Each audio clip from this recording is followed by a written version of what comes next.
This is going to be fun. Please believe me. Hear me now, believe me later. All right, we're going to continue on with the Dealing with Healing series. Now, this is how this came to be. Yeah, that's right. We got a little visual aid for this one here. Check out Woodsy the Owl. And this is going to be very timely and right on time. This was directly, and you'll see how that plays a part in a second. Please believe it. This was directly related to continuing our series about dealing with healing, and it came from thoughts that the Most High gave me concerning protection from spells and chants. Now, I heard a young brother making the cadences that goes along with Drake's song. Really, it's Migos' song featuring Drake, and of course, Drake took it over to the level that a lot of people thought it was Drake's song. And back home in Detroit on the radio, you never hear the version without Drake. And of course, now we know there's a remix with Drake and Tyga and somebody else on it. Y'all know who I'm talking about. But anyway, so I was hearing this cadence in Meek Mill. How could I forget Meek Mill? I was hearing this cadence, and I was trying to pick up on where have I heard that? Where have I heard that? It was the pattern that you hear in Versace, the song that a lot of people are familiar with because it's so hypnotic that once you hear it, it's hard to forget it. So as I thought about it, and I immediately felt in my spirit, well, there's something in that pattern that's hypnotic. It's more than just a creative pattern. And as a former rhyme writer, years and years of rhyme writing, you pick up on things like that, and then years and years of recording. I noticed delivery and things of that nature. And I remember thinking when I first heard the song, because it's not new, it's been out for a minute. When I first heard it, and I believe it was Warm when I first heard it, I was thinking to myself, wow, this is really catchy. And though I'm not a fan of Drake, especially because I don't care much for MCs who don't write their own rhymes, and that was the word from the underground, was that was true, that he wasn't really writing his own rhymes. So I didn't really have much respect for him. But I remember even back when I was in Atlanta in April, a young brother was pointing out to me the verbal dexterity that he's picked up on all of a sudden, and I just think that it had to do with ghostwriters. But so the song kind of caught me by surprise when I first heard it. I was like, oh wow, okay, Drake got something catchy out, and I even had it downloaded to my phone. Now keep in mind, this is with me knowing what I know about the songwriter's secret and all of that. I did keep a catalog of songs, and I still do have a catalog of songs for reference point, and so I made the excuse to myself that, well, that's what I was putting it in there for. But I'm going to tell you, really, I thought it was catchy, and I was starting to like the dang old song. And the backstory, or the lie that they put along with the song, the implication is that, well, they was just big upping high fashion. And, you like to think that things are that innocent, when in reality, we're going to show you exactly how deep that thing really is about. And we forgot to look up the Drake and Mandrake thing. But we forgot to add a couple things to this, but this is still going to be great for you. Please believe it. So we're going to look at the real occult depths behind the song Versace, which some would like to think it's just innocently and simply enough something about a high fashion design. And of course, we remember that a lot of us in the hood didn't know what Versace was. And I'm talking about, I know some big ballers from the Motown, and people wasn't messing with Versace until Pac. It was Tupac that brought Versace to a lot of our attention. And if you really understand Tupac's knowledge base, he knew a lot about the occult, and he went and stayed with Gianni Versace for some time. Their deaths was relatively near one another. But as I heard the young man doing the cadence of the song, and I asked him, was that what he was doing? And he was like, yeah. I don't know if he was even saying the actual words, but he was following that cadence. It was something in the cadence that I found very hypnotic. And so it kind of stayed on my mind, and it helped me to come up with the next lesson which is going to continue what we've been talking about in the dealing with healing. But this was so surprising to me, the way that the Most High began to put these pieces of the puzzle together. I said, well, you know what? I need to do one just strictly on this. And here we go, 5 minutes in, and we're just about to begin. But was it purposeful or inadvertent? Okay, is it conscious or subconscious? Why is it so catchy? It doesn't matter if it was purposeful or inadvertent that the song is so catchy, and that the cadence and the things surrounding the song and Versace himself that I'm going to show and prove actually have their roots in the occult. And just bring that up a little bit to get a little bit more light on the paper. Okay, we know that he was hung on a tree. Okay, but again, so why is it so catchy? The hypnotic spell, the hypnotic synthesized beat. As a guy that was somewhat versed in making beats, I thought the beat was awful funny bunny, and I thought that it was a little cheesy. And even for down south beats, which sometimes can be that way. Timbaland was from down south, technically. Virginia's from the south, in the south, and also Little John I thought was very masterful at a particular style of production. So I'm not signifying that down south does not have a an advanced style of production among the styles down there. But okay, Mandrake is also called Satan's Apple. Excellent. Okay, but let's look at some things, quite a few things as a matter of fact, surrounding Drake that you haven't heard already.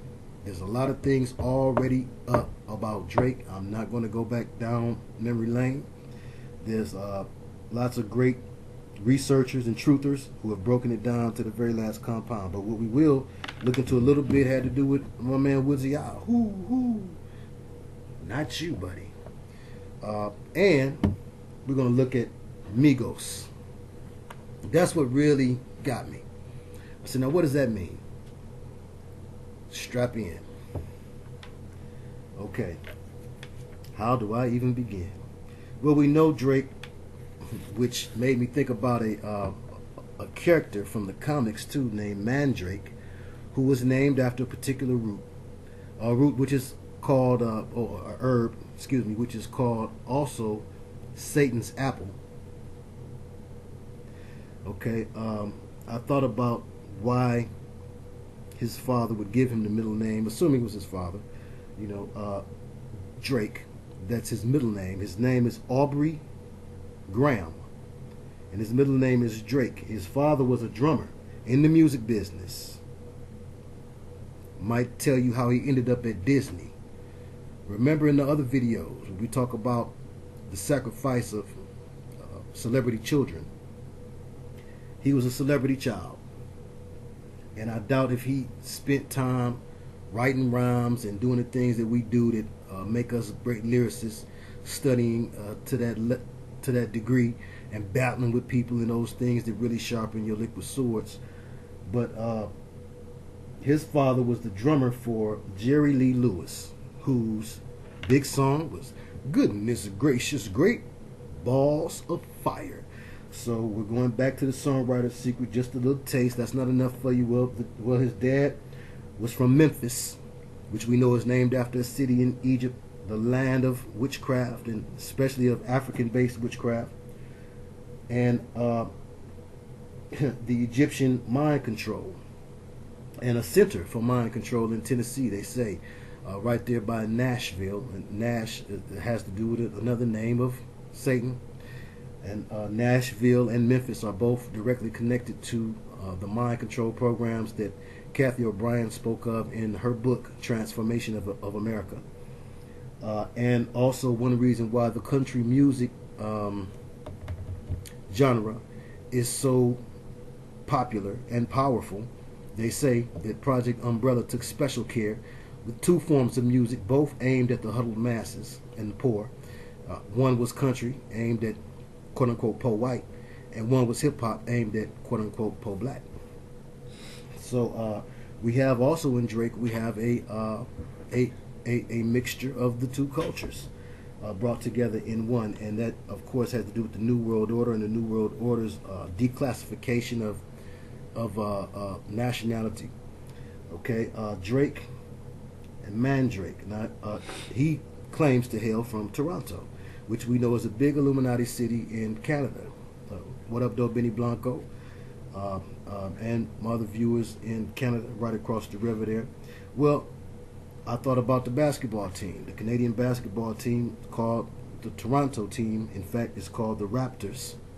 And out of all of the team names, I always thought that was an extra ill name and a direct connection to reptilian involvement in sports. One reason why you can jump out the gym. Let's go there. Now, of course, the Raptors have a connection to Detroit. Isaiah Thomas, the number 11 for Illuminated, was the man for the Detroit Pistons for many, many years, and he ended up becoming the head of the Raptor team for a little while. And then, obviously, he wasn't complicit in everything he needed to be. I started to say should have been, but he needed to be in order to stay in that role.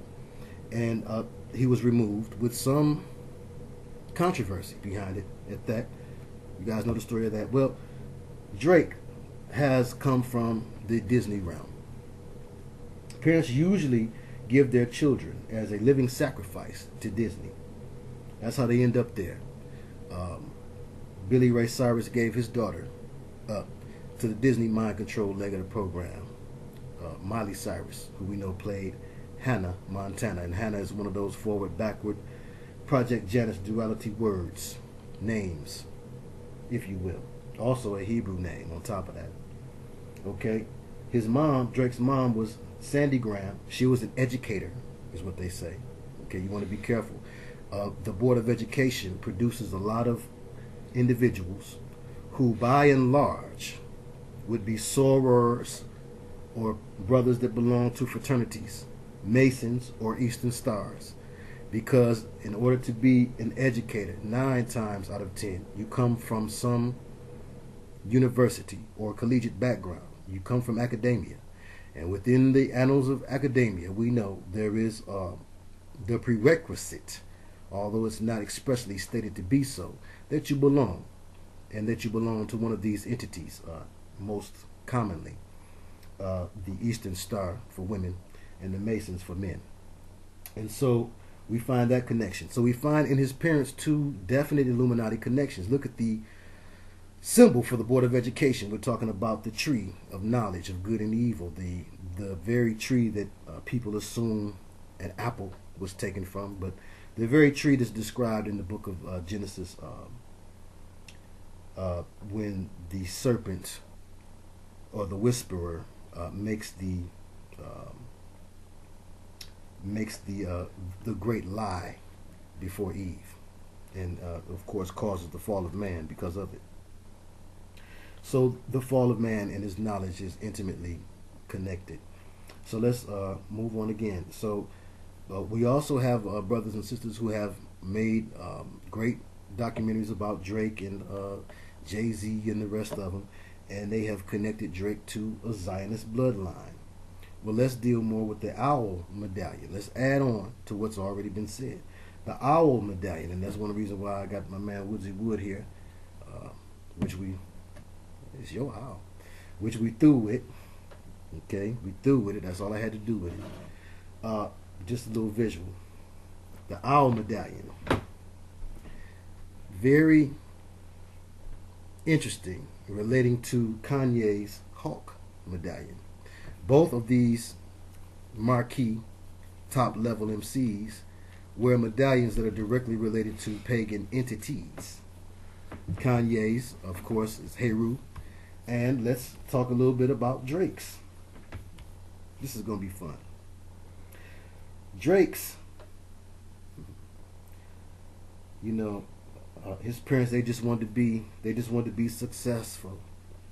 At first Drake sounded just like Wayne at first, but the LP that really took him to the highest level, or took him to that next level of success and fame, which he cried out for in his song, he just wanted to be successful. I remember hearing that song and having people misconstrue it and feeling like, oh, well, I just want to be successful too, and everybody identifying with it. But I knew that it was his cry out to the Illuminati, let me in, let me in. Not butter hair on my chinny chin chin. So in 2011, he releases Take Care. Now, dig this. You can relate the owl imagery in Medallion, and ironically on Wikipedia, the picture that I saw when I looked him up just to get some general information about him. Of course, I went above and beyond Wikipedia. Don't rely on Wikipedia, because Wikipedia is something that people contribute to, and people can be wrong. Of course, we get all information from people, but anybody, I could put something up there and amend what's said. People assume that because every day people are checking Wikipedia, that there's some sort of check and balance on the authenticity of the information, and that's not true. But certain things, of course, you can use Wikipedia to glean certain information on how to go to the next level and research it. So I was looking up some basic stuff, lightweight jamming, and so I found out the names of some of his titles and whatnot, because I remember hearing them on the radio, being in cars with people and hearing them on the radio, and because I'm not a radio listener myself, and I always tend to play the music I choose to play, not the music that somebody want to brainwash me with. But I would hear people oftentimes play Drake's music, and I noticed he was much more subtle than any of the other beasts of the field. He had a more subtle style about himself, and so it didn't irritate me as much as some of the others could. But the album Take Care, it really made me question, and I gave an internal question to the Most High as I scanned Wikipedia, looking at the titles of singles and releases. I was like, okay, so where's the Illuminati connection? Pardon me. In some cases, it was more obvious than others. But in the case of Take Care, this is the stream of consciousness I went down through. So I started with Take Care. Then with Take Care, how could you take anything negative out of that? And blah, blah, blah. Y'all, I don't jump the gun. I really don't. I think with linear logic and Eurocentric rationale first and foremost. Then I let my Afrocentric feelers come out. And I thought, well, on the surface, what's wrong with saying Take Care? The owl imagery and the medallion jumped out at me as I thought about it. And I thought about the cremation of care. And I said, well, now, maybe that's a stretch. But, of course, we know that the owl is a symbol of the homoerotic occult club, the Bohemian Grove, who perform the cremation of care ceremony beneath a giant owl, which they say is Moloch. Now, Alex Jones got his claim to fame in the Truther movement from the 9/11 Truth movement primarily, but secondarily, he got a lot of underground cred because he said that he snuck in. And if you see the exchange between him and the former presidential speechwriter about how did he get in, his name is on the tip of my tongue, but they have an exchange where the guy asks him, the guy tells him, what you do is ambush journalism, and I disrespect you for that. I disrespect you for that. And Alex Jones is playing the role of the antagonizer to the guy, who's a bigwig guy. He's always on CNN, helping with commentary on there. And Alex Jones shows the, I think it was from the Washington Post, the quotes from this guy, David Gergen, I believe is his name, from this guy, where he says that, oh no, I don't involve myself in those wild, crazy rituals or whatnot in the Bohemian Grove. And so Alex Jones confronts him somewhere on the street. He catches him somewhere in Washington, and he confronts him, supposedly. But it's all staged, I believe now, believing that Alex Jones is a agent provocateur and controlled opposition, especially because of the testimonies of some real underground truthers from the Texas area who outed Alex Jones really and truly, and showed and proved that he was the agent provocateur. They showed him being provocative and provoking stuff at their rallies and whatnot, and absolutely no excuse for it other than to be an agent provocateur. So if you type that in YouTube, you should find those videos. Alex Jones, agent provocateur. And unless they've been removed, because the powers that be want us to still believe that Alex is 100, unless they've been removed, you'll find it up there. But anyway, Alex Jones made his underground credibility stick by telling us that he snuck into the Bohemian Grove when him and David Gergen is going back and forth. David Gergen asked him flat out, which makes me kind of wonder, was it staged? He asked him flat out, he said, did you have an agreement when you went in there? Did you have an agreement? And Alex Jones said, like, kind of airheadedly, yeah. And the guy was like, and so you broke that agreement? He said, I disrespect you for that. And so on and so forth. So regardless, we know from the Bohemian Grove's own admissions, their own promotional paperwork, that people that have worked there have snuck out, and that they themselves have let out in the press, that they do indeed do a ceremony called the Cremation of Care to a giant 2-3 story owl, in which there's a fire, and they lay an effigy, that means a dummy, supposedly, of a baby on a river raft, and they roll it down the river and burn it inside the owl. Now, some say that it's an effigy, some say that that's a lie. I'm starting to say something else. Lord help me. But the owl, they say, is Moloch. So you see this owl imagery oftentimes on Drake. And again, God made the owl. If the fallen angels made the owl, God made the fallen angels. There's nothing that the devil created. That's why he's not a creator. He's an imitator, a beat biter, dope style taker. Tell him to his face he ain't nothing but a faker. Now his song, The Motto, Drake's song, The Motto, popularized the Crowleyan catchphrase, YOLO, you only live once, which is a way of saying, so do what you want to do now. Do what you want to do, and do as thou wilt. Same thing. It's just do as thou wilt in disguise. It's not unlike the popular term that people say, do you? I'm doing me. And, of course, we talked about Digital Underground, their duality, and the term, do what you like. Heavyweight jamming. All right, now, Drake comes from a Disney TV show called Degrassi, Degrassi. I misspelled it, but it just goes to show you how the Holy Ghost be at work. I misspelled it, the Grassi. Now somebody has the homework of giving the meaning of that. I'm sure that's Simple Simon stuff. Give me the meaning of that. What does it mean? It looks to be a word of Latin origin, perhaps Spanish, because you find great similarity between Spanish, French, and Italian. They are all rooted in Latin, although you could tend to call Spanish-speaking people Latin, and that's a bit of a misnomer. In reality, Latin is the language of ancient Rome, the language of Rome. They call it a dead language today. But if you watched Harry Potter, as dead as the language is, they sure enough had a plenty of it in there.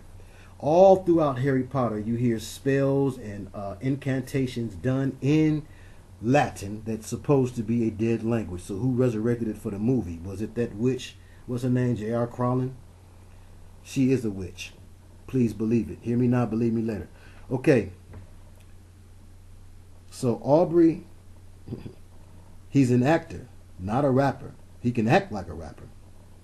But, you know, we're not taking any special pride in rap anymore like we used to. But, again, he has this history directly relating him to mind control and to the Disney mind control program. He was on a Disney mind control program. Okay, so we find him also having a beef with Common, who we know has also been indoctrinated into the Illuminati. I know a manager who brought to my attention when Common's sacrifices came up. Now, some people will also talk about Detroit native and contemporary of mine, Jay Dilla, being one of his sacrifices.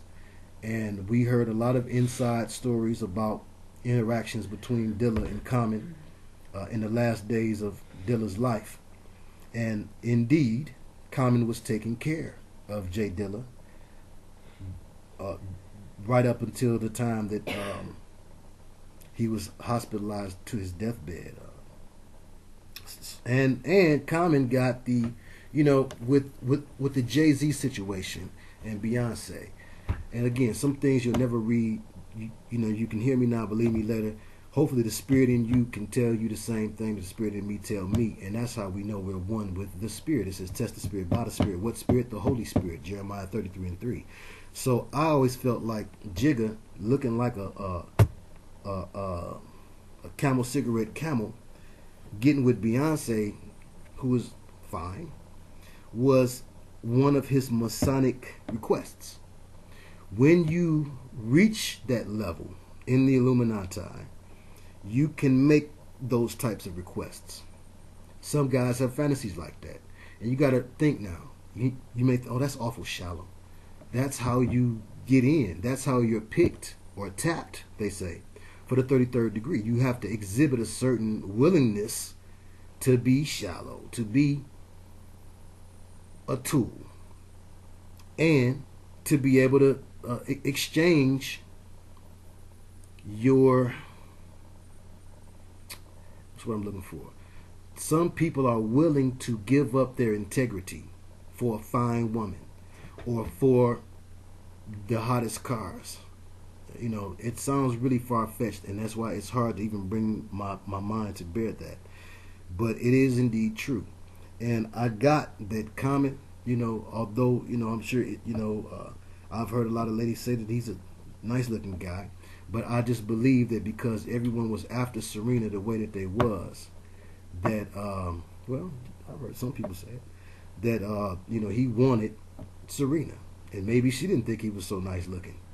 But supposedly something happened between Serena, Common, and Drake surrounding being at the casinos, which are also places for mind control programming, believe it or not. They've got 3 of them in Detroit. They're supposed to be so poor. Okay. All right, so now let's get down to the nitty-gritty. So I looked at the word, well, the name of the group that he's with for the song, Versace. It's an unknown group. I mean, it unknown to me and the other hip-hoppers and purists that I knew, and unknown to all of the casual radio listeners that I knew. People didn't say that the song was by Migos. People would say the song was by Drake. In reality, the song was by Migos. Now, let's look at some things.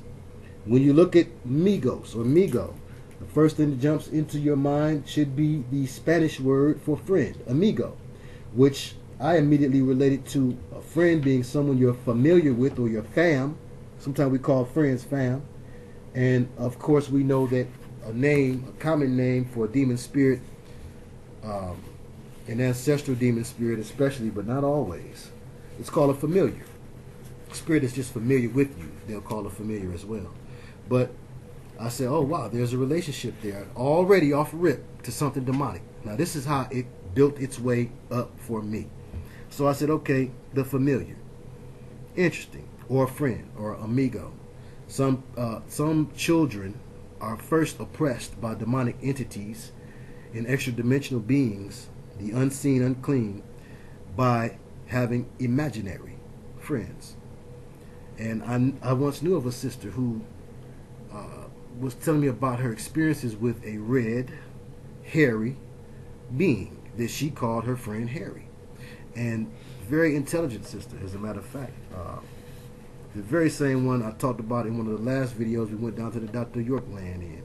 And she expressed to me how real this being was to her. How even as she talked about it, she could tell me about its details as if it were still there. But of course, she said the older she got and the more that the adults told her it wasn't there, the less she was able to see it.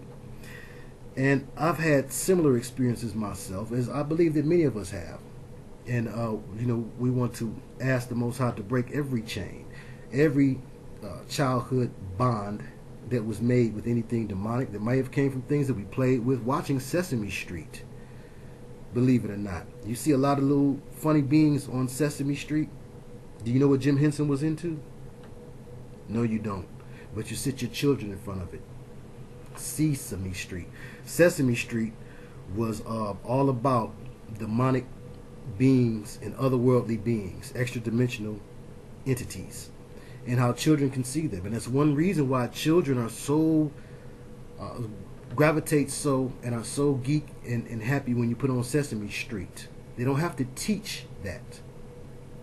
It's interesting when you don't have to teach a child something. That means that there's something inherent 9 times out of 10 in the something, or in the creators of the something. They understand something that the child inherently knows, and they're playing off of that. Elmo, you just can't tell me, is not based off of some particular type of demon. And also Cookie Monster, perhaps the demon that leads to gluttony later on in life. But I digress.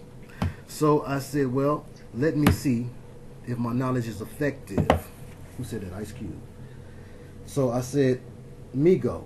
Well, if I'm feeling like that's a friend or a familiar, I said I should find something. I should find something if I look it up. Migos, again, we know that's really Latin, not simply Spanish like amigos, which could be as in one friend, or as in asexual, not sexual. Amigos, not a friend. We ain't going too hard. Okay, so Latin, we know, comes from the language of Rome, and all that the Romans knew, they learned from the Grecians. So it relates back to Greek. And when I first saw the word, that was my first thought. I thought about Biblos, which is a Greek restaurant in Detroit, and of course you know the meaning of that. And then I thought about Theos, my name, God in Greek. And so a little bit of research can pay off a lot. So I found out that amigo is the name of a creature made up by the early 19th century fictionist H.P. Lovecraft. Now H.P. Lovecraft, he is no joke. He is a heavyweight jammer. Please believe it. He was they say a student or a contemporary of Crowley, and of the same things that Crowley studied. They linked them to the same secret societies. At that time, the dominant society in the early 19th century would have been the Golden Dawn. But there was a lot of spiritism. Believe it or not, in the late 1800s and the early 1900s, there was a huge spiritist movement. People having seances and people believing in the spirit realm and believing that the spirit realm was the key to salvation or the key to God. That was a very popular thing in the late 1800s and the early 1900s. So some of your best fiction ideas that relate to demons or that relate to demons disguised as other beings come from those times. It's where you get your Frankenstein stories and your vampire tales, your updated tales of those things. All root from the fact that there was a great big spiritist movement in the early turn of the century and just before. Also, a Himalayan creature by the same name. So, but now I was interested in the H.P. Lovecraft connection because by looking at the H.P. Lovecraft connection, we could make some good assumptions. Because H.P. Lovecraft has brought us the Cthulhu myth. What is the Cthulhu myth? Well, it's actually a series of stories and books that he wrote, which is really a veiled reference to reptilians. Interesting. Okay, it's all going to tie in. So in the Cthulhu myth series,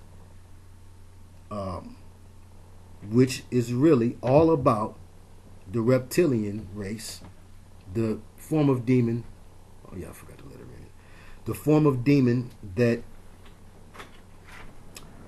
Halal and crew decided to come down and do their dirty work through, incarnate into, we know that in the book of Genesis you find a tale of a serpent talking to Eve. And it was walking too, obviously, because part of the curse of the Most High, the punishment to that serpent, was to cause it to crawl upon its belly. That means that beforehand it was not crawling upon its belly.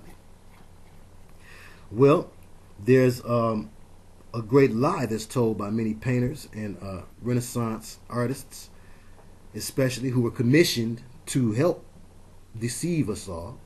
And that great lie is exemplified in a snake dangling from a tree and in Eve holding on to an apple, neither of which can be found in the story. The word snake is not found. However, throughout the Old Testament, the word snake does appear, but it does not appear there. Why not? Because the word that we find them translating into serpent, which is an ambiguous term. What is a serpent? A dragon can be a serpent. A lizard could be a serpent. What is a serpent? Is truly, and sometimes you have to overstand too, what you'll find if you lightweight jam in research is different than what you'll find if you heavyweight jam in research. And then if you super heavyweight jam in research, you still might even blow that away. And what I mean is this, like layers of an onion. Some people do the Susie Simple thing, and they go ahead and they look at the first thing they can find. I never ever do that. And if you look at the first thing you can find, you will be led astray, because that's what that's for. It says seek. It's an action word. I mean, you're doing some work, action. Seek, and ye shall find. So in seeking, what does serpent mean? I came up with and found, not just me, Nawabians all over, Robot, found Nakash. And, you know, again, I don't affiliate myself with any particular belief system of any type. I understand that they've all been hoodwinked, bamboozled, led astray, infiltrated, if you will, from the top down. But the people that's in it, you know, my good friend, John Cannon, John Cloud, John C., my main man, 50 grand again and again and again, is still a student in that study, and that's my buddy. And I know that when it comes down to it, we're fighting the same enemy. And we're also closer to the same belief system than a person would think, just on the outside looking in. And I do believe that he's coming closer to understanding the reality and the power of Messiah, and the fact that we've been lied to about a great many things. But he used to come to my meetings when I taught Nuwapu. But in those studies, in the study of Nuwapu, you were trained to do an exhaustive and comprehensive study of the origin of words. So I know how to look up and find words more so than the average bear. Please believe me, player. So I found that Nakash, the whisperer, is truly the origin of serpent in Genesis. Nakash means, among a couple of things, but the primary meaning is the whisperer.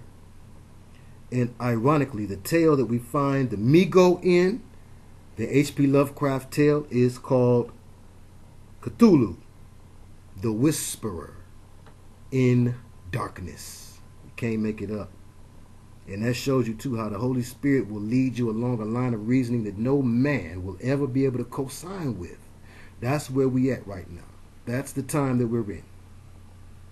And please believe this will be a part of the healing series, because some people need to understand the effect that repetition and that certain catchy quote-unquote songs, certain habits that we have, you know, to walk around and say Versace, Versace, Versace, Versace, that's part of your habit. So we have to break those habits, and we have to revisit and take retrospection and introspection and look at these things inside of us, and look behind us at the things that we've allowed into our systems. And like I said, I had the song on my phone until I ran out of space, and I had to begin to erase, and it was one of the first to go. But you know, because I knew that it wasn't right. But it was so catchy, so darn catchy. We have to be able to deny our flesh, even when it's fresh. That's the test. It's easy to deny something when it's greasy and sleazy, but when it look good, sound good, smell good, taste good, it feel good to you, Can you deny it then? That's the true test of are you being your best. I digressed. So in the video, which we cut on the video just to take a look at it, just to see if let's see if my knowledge is effective. So I had to look at the video, a little taste, and what did I find? But lots of chessboard imagery. Oh Lord. Lots of chessboard imagery. And then let's go with the obvious. What is the symbol? Versace, Versace, Versace, Versace. Medusa hit on me like I'm Illuminati. There was so much reference to the Illuminati, especially in the remix. Soon as Meek Mill came on, he said something about it. And you know about Little Snoop. You know, young Snoop, his protege, who ended up mysteriously killed. And there was a lot of controversy surrounding that. And it was directly related to Meek Mill's blowing up. And that happened while I was still in Atlanta. Young brother it turned me on to that. What up, though, Judo, if you happen to be checking it out. Yeah, you know, he was very up on the newest and the latest things, and he had turned me on to it and even sent me the... oh, yeah, that's right. I was back in Detroit by the time that it happened. He had even sent me the tweets that were being used to accuse Meek Mill of this.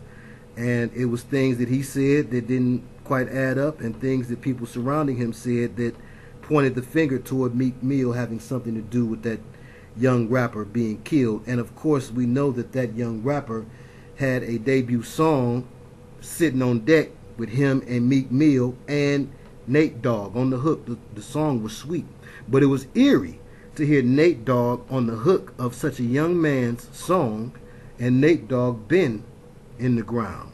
Peace and blessings be upon him.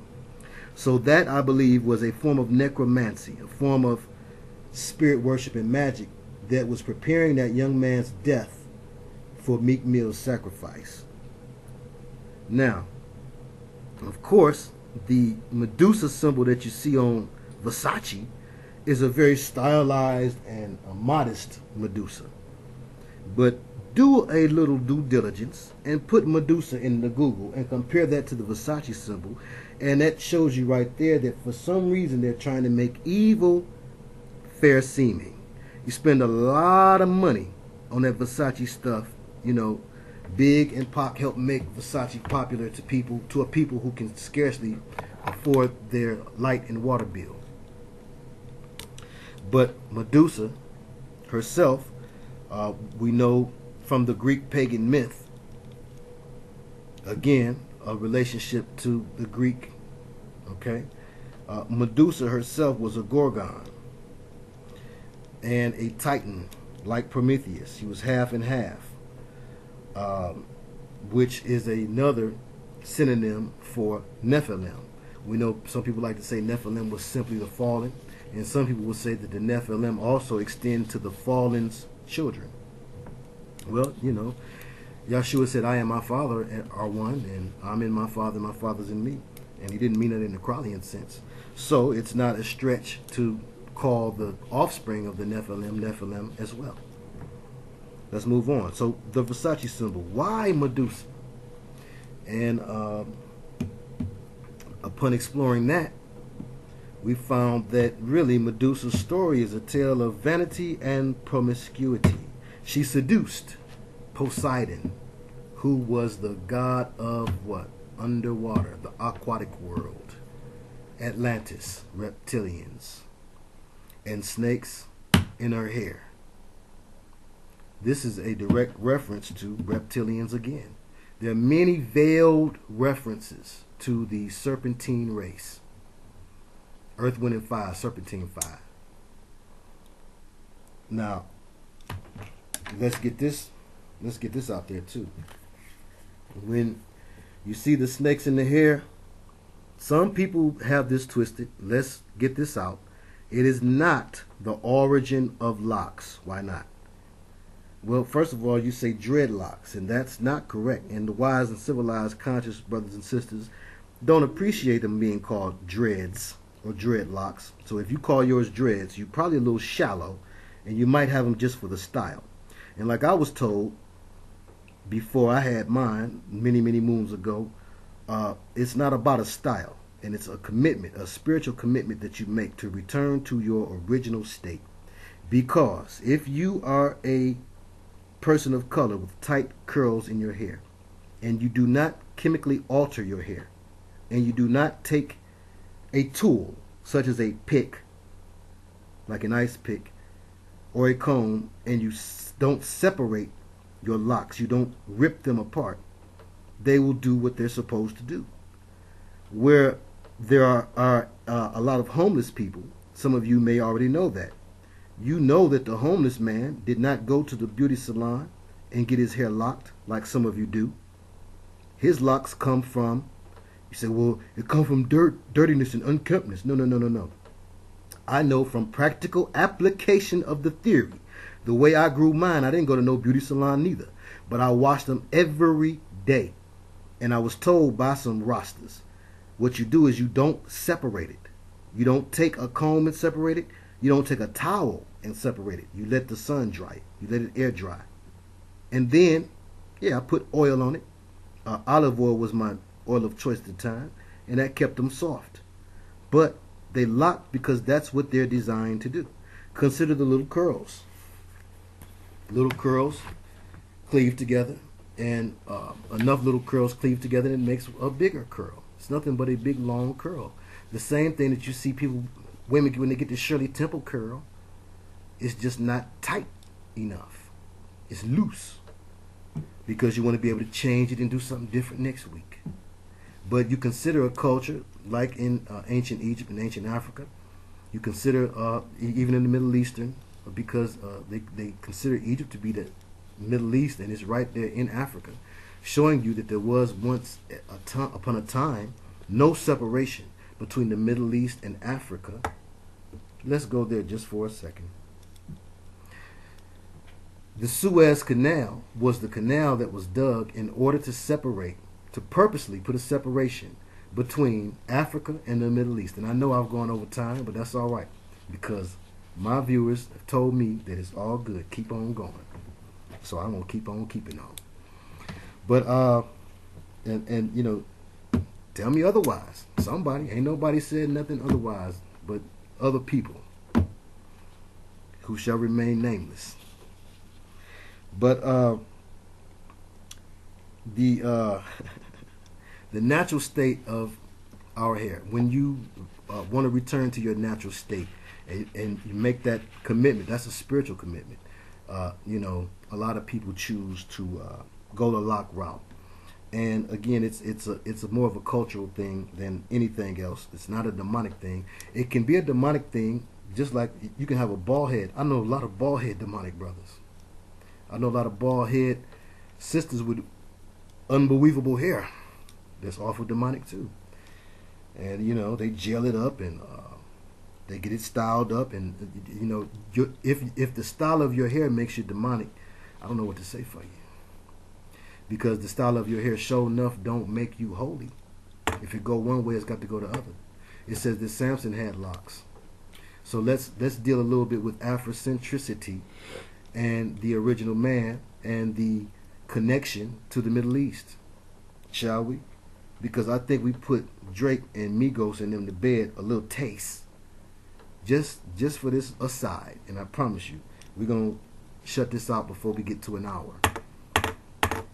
And I said before I cut this on, I said this should be 10 minutes. I swear I did. Somebody help me. Okay.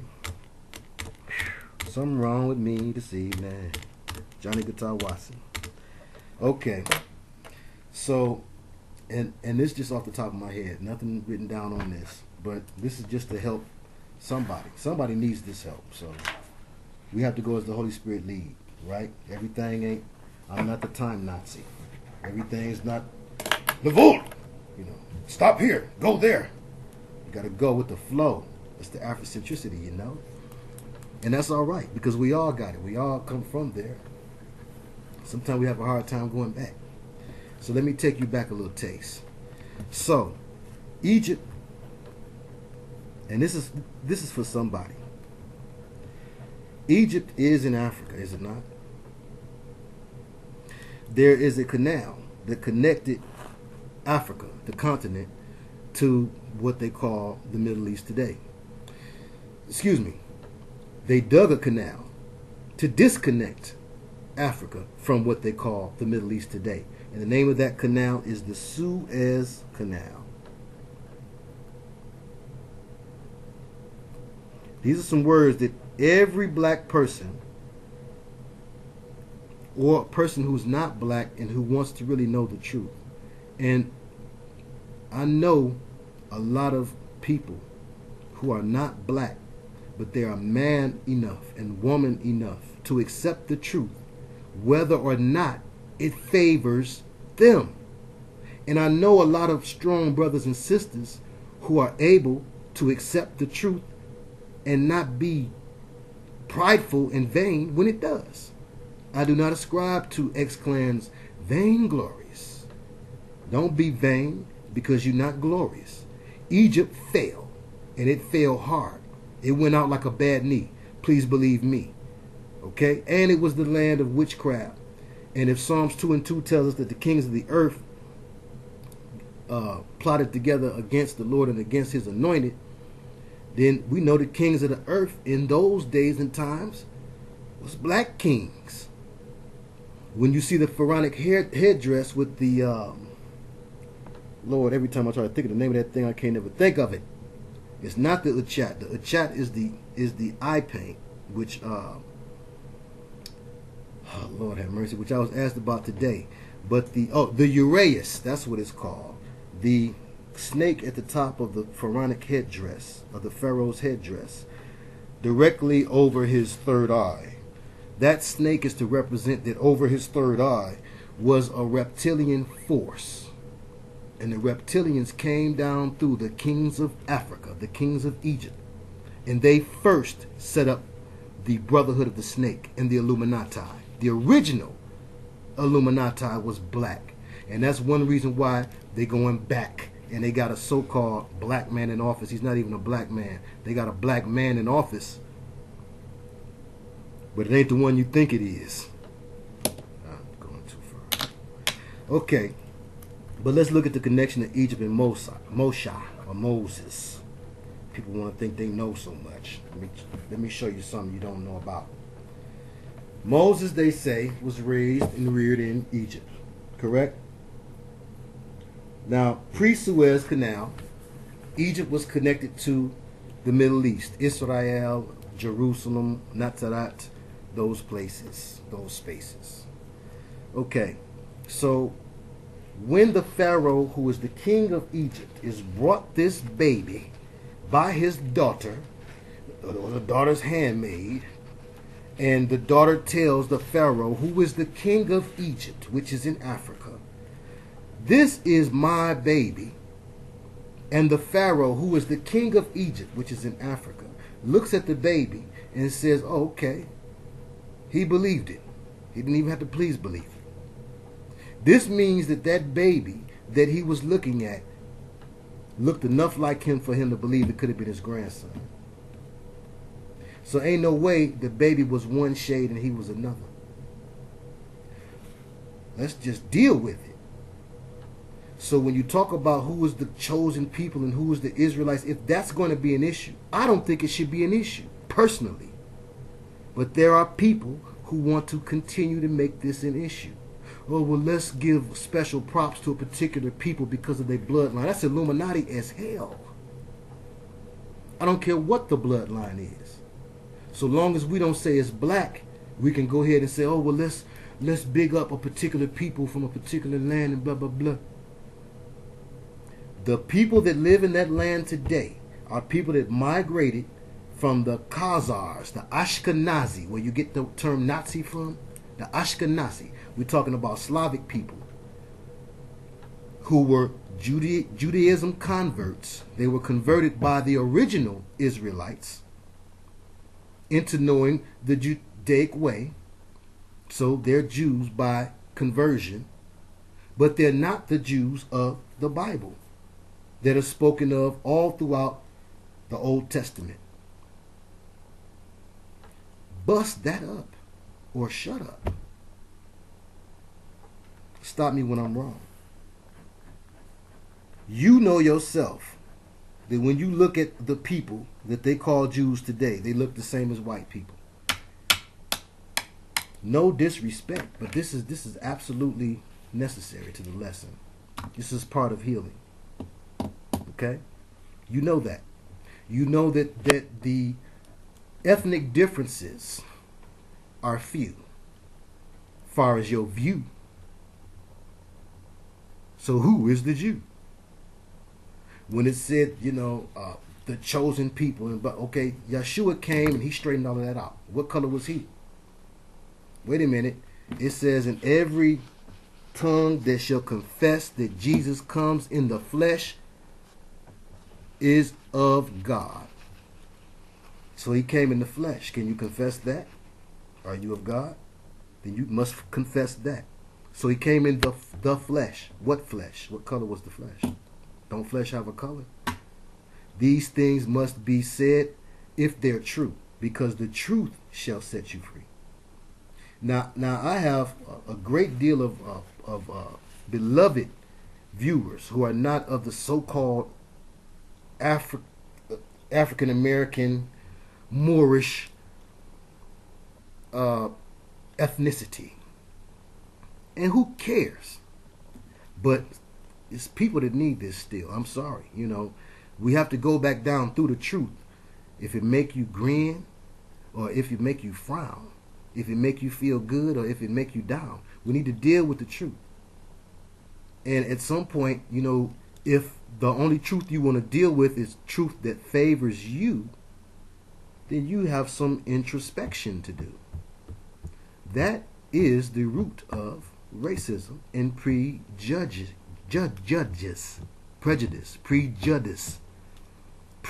people. As long as you can say that they slaves and Roots was right and Alex Haley's boule butt was used, and I believe he was confused, so forgive me for that. He was used, and I believe they gave him a false story and everything, to not only help relate black people only to slavery, because all of us who live in North America did not come here by slave boat, but also to relate black people to Islam. Anything but relating black people to the Jew. Anything but that. We're going to jam. So, what is a Falasha Hebrew? Where is the Ark of the Covenant? They say right now in Ethiopia, which is why I wear the Ethiopian cross, not because I'm Coptic, not because I believe he died on the cross, but as a reminder to me and to others, as a conversation piece. Conversation peace, conversation shalom. Let's talk about it. That, hey, the true origins of Yeshua and the way, which was what it was called before Christianity. Somebody told me they didn't know that today, and that's okay if you don't know it. But Lord, when somebody try to show it, it's right or it's wrong. But that's a reminder to me that these things have an origin that is directly related to my ancestry. And that is a source of esteem. For me, perhaps I need that. And maybe that's a shortcoming of mine. But more importantly, if Yeshua was about the truth, and if he said, I'm the way, the truth, and the light, and the truth shall set you free, that it's not enough to simply know the truth, but the truth must also be told. So let's not walk around here with things out of order. When things are out of order and out of sorts, when the cat want to be the dog, when the man want to be the woman, when the woman want to be the man, when the recessive wants to be the dominant and the dominant wants to be the recessive, is there such a thing as dominant and recessive in nature? When do we deal with these things? And how long do we allow for our children to grow up suffering from low self-esteem, as I did, coming from a ghetto where all we knew was you came from the slave ships? It's led me to Islam and down a whole nother snake windy path, other than to go directly to, hey, you originally one of God's chosen people. God's chosen people looked like you. But guess what? God sent his son that looked like you to set all of that straight. So now, Jew and Gentile, black and white, elder and youth, male and female, is supposed to be set back or right. It says in the scripture that Yah is he that sets the crooked things straight. It's not straight, y'all, even within the Messianic community. And I've held my peace about this just to be peaceable. It says be peaceable with all men. It says agree with your adversary quickly while he is in the way. And I don't see anyone as my adversary, any human individual. I know Ephesians 6 and 12 is real. My adversary is not made of flesh. And he can jump from flesh to flesh. And let me tell you something. The biggest devils that I've ever met on the highest levels look like me.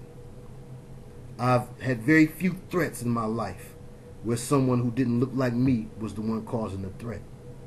But like Minister Farrakhan has said time and time again, and you know, the Most High can speak to a donkey. He said, the worst is first. We make the best worst. The potential. The melaninated individual has the potential. Such great potential. Oh, not just for dancing and singing and athletics. Bedroom action. Everybody want to admit there's something different when it comes to that. But let's not take it to the Bible. Have mercy this evening. Lord have mercy. Somebody help me. Help me this evening. Okay. Dealing with healing. Healing. There's a difference in nature, and it's a beautiful thing. When you embrace the difference, how can you embrace something if you won't touch it? Somebody heard me. I love you, Benny Blanco. You my main man, 50 grand again and again and again. And I know, let me tell you something else. I know that the times we're about to go through right now, like the sister just said on American Idol, and my man, my brother Minister Ron from the Bronx, my good friend, Big Neff, pointed out to me. She said, you know, we're when the end of the world comes up, we're coming up on a time now where you're gonna want to know some rednecks. I know how to fish. I know how to hunt. Let me tell you something. We're gonna need each other to fight this fight. As it moves from wrestling not against flesh and blood and into some flesh and blood wrestling, we're going to be hoarded into concentration camps, brothers and sisters, and that means you, and especially you, black, white, Chinese. And so if we can't embrace each other's differences, embrace mean to touch it, grab a hold of it, not to, oh no, it's not there. I hate when somebody say, I don't see race. You a liar and the truth ain't in you. You do see race, but how do you see it? You don't have to look at me and think I'm superior, but don't take a wizard on my lizards and tell me that it's raining. We're going to deal with the truth. Let's not talk about it at all, but don't feed me no lie. And I'm supposed to just sit there like Tommy Tucker, the neighborhood sucker, and suck it all up. Not me. I'm not no game goofy goober. And I hope that doesn't make you a Krabby Patty. But it's real. Blame it on my daddy. All right. One last thing on Versace. Versace. We had to look up the word. What do it mean? And we found it to be of Arabic origin. How is that so? Well, because Versace comes from southern Italy. And what do we know, wise and civilized brothers and sisters, about southern Italy? Who ran down through there? The long brown cigarette that you smoke. Why they call it the Moor. The Moors ran down through there. And so you find Bersacius or Bersacios to be the origin of Versace. But you know me, I broke it down syllable for syllable, and ver, Latin for to see or watch. And then we found Sachi to either be related to sacar, which meant to get or to take in Spanish, Latin root, or sache, which meant blessed or fortunate in Japanese or Asiatic cultures. Also in India, that's a common name in India. Sachi, S-A-C-H-E. Then it had a biblical meaning, a price or wares, as in warehouse, things that you buy. So it had to do with either watching or seeing the price, or watching or seeing something to get, which is a hypnotic suggestion. When you see the word, please believe it. There is a thing called ancestral memory. We all have it. Black, white, Chinese, it don't matter. We all have ancestral memory. And ancestral memory gives you the ability to subconsciously know something that you don't consciously know. For instance, elephants have ancestral memory, and they understand where to find the watering holes based on their ancestors understanding where to find the watering holes. They can supernaturally, they say, because it's nature, but it's beyond. They can supernaturally, without an adult showing them, know the way. Same thing with salmon and eels. Eels are serpentine, by the way. But there is this knowledge within us. And so when they put logos on things, and even the names that they call things, that's why you should be careful what you name your children. You should be careful of the names that you allow others to call you, and nicknames too. My grandfather hated nicknames. Nick is an old English term for the devil. Look it up. Saint Nick. Did I say that? Look it up. Stop me when I'm lying. So you want to be cautious about the names of things. You don't name something for nothing. And God forbid, let me tell y'all something. If you are expecting, take time to really consider the word that you're going to call your child. That's what I said. Every name come from a word. First was words, then was names. Come on. You have so many words that are taken and put as people's names. Amir is a word. It means prince. You know what I'm talking about. Don't play silly. Even my name, Theos, is a word. It means God. It's not his name. So you have words that are taken and used as names. Some of y'all take words from the car, from your favorite designer, from your favorite cosmetic. My granny said that she had gotten my mother's middle name from she was leafing through a book and sitting in the doctor's office waiting to deliver the baby, and was looking through a fashion book or something, and it was I believe it was a stocking company, no longer in existence, and that became her middle name. And so many of us do those frivolous things when we're naming things, or rose by any other name. You know, so the names of things have great meaning. And you need to just take care with that. This is part of healing. So now what do you do if you've already named your child something untoward, or something that later on, now looking at it, you know, be cautious, those of you who name your children Damon. And, you know, no offense to anyone with that name. Again, it's not about that. If you get offended, you know, don't be so softish. It's okay. We can deal with the truth. The truth, if the truth make you feel good all the time, guess what? Somebody lying. That ain't the truth. You know, the truth is I should fix my tooth.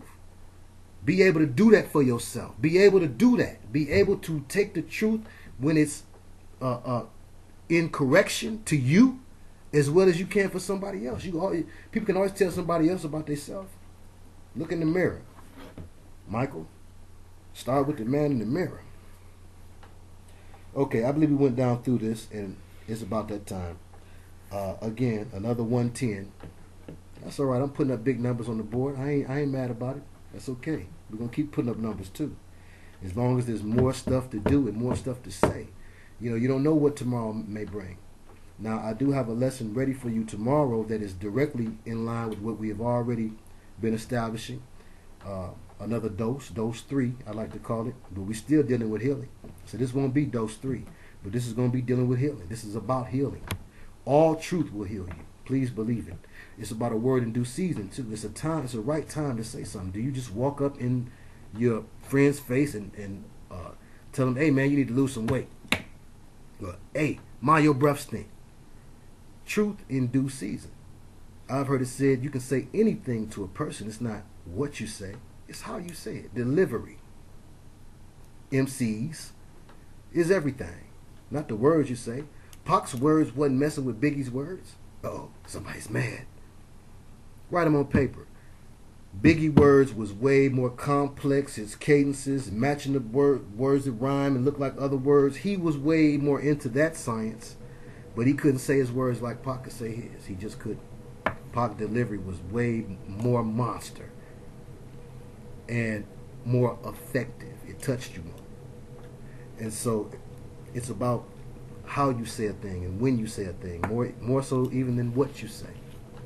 So it's not just about knowing the truth. Yes, we should know the truth and we should be set free by it.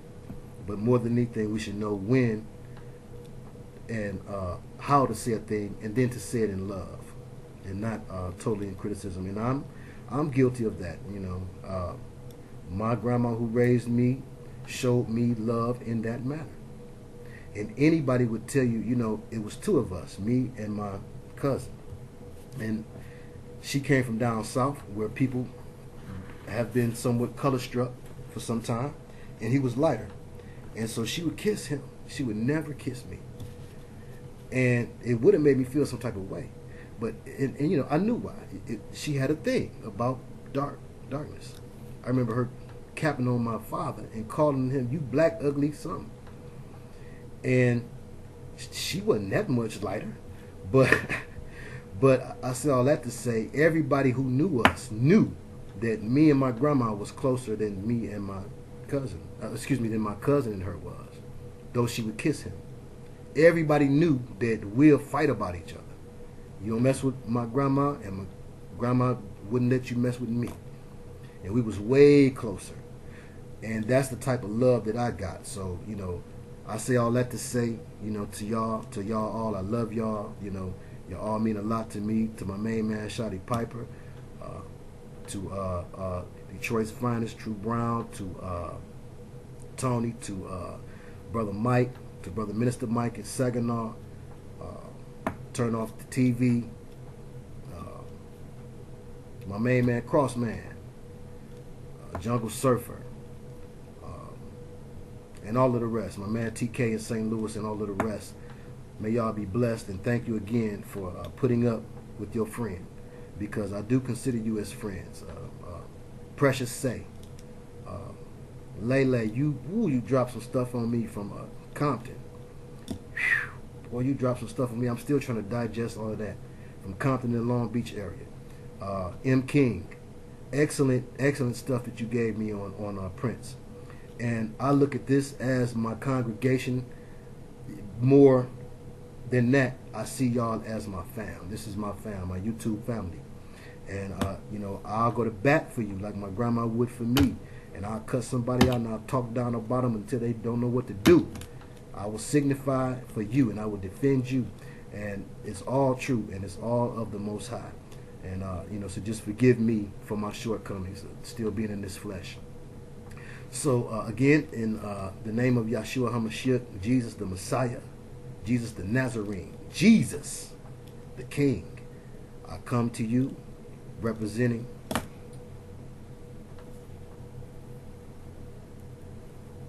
please believe it. And thanks again for allowing me in. Until next time, be blessed and be favored. May the favor of the Creator bathe you and flavor your behavior. In the name of the Savior. Shalom.